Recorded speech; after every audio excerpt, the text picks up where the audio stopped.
Hello, my name is Nisha Holmes. I'm a senior consultant on the experts team with Analysis Prime. Today I'm going to discuss one of the QRC2 2023 releases, specifically the integration of variance labels with the base label. Now, when using a variance label within a bar chart, the variance labels can be displayed together with base labels, which provide a more predictable location. When adding a variance to a bar chart, there is a new configuration option to display integrated variance labels with base labels. The integrated variance labels are shown outside of each bar and follows the positioning of the base label. When configuration option is enabled, integrated variance labels can now be shown in percentage or both number and percentage. Now this is available exclusively in the optimized story experience. So let's go ahead and take a look on how to set this up. Okay, so you can see here I've built a bar chart which shows gross margin per product, and I have in the blue bar that is actual, and then the variance is to forecast, and it's in dollar amounts.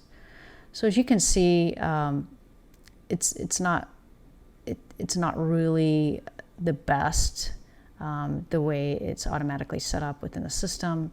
So you can see with this one here, we have the number, the actual gross margin for fruit juice falling outside of the bar, whereas over here we have the gross margin for soft drinks, the number falling inside the bar.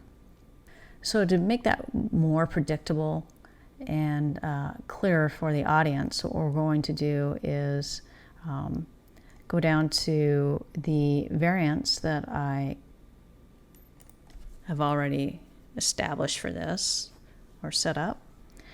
And you can see if we go down to under general display options, show integrated label with base label, we'll put a check mark there. And right away, you can see it's much better to read.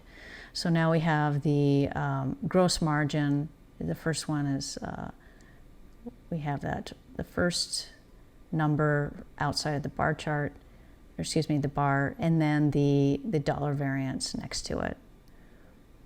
Now, if we want to see a percentage as well, we can go back over to the variance, edit variance within the builder panel and select both. So now not only do we have the dollar variance, but we also have the percentage variance. Now, let's say you just want to see a percentage. You can certainly do that as well. We can go back over here and select percentage.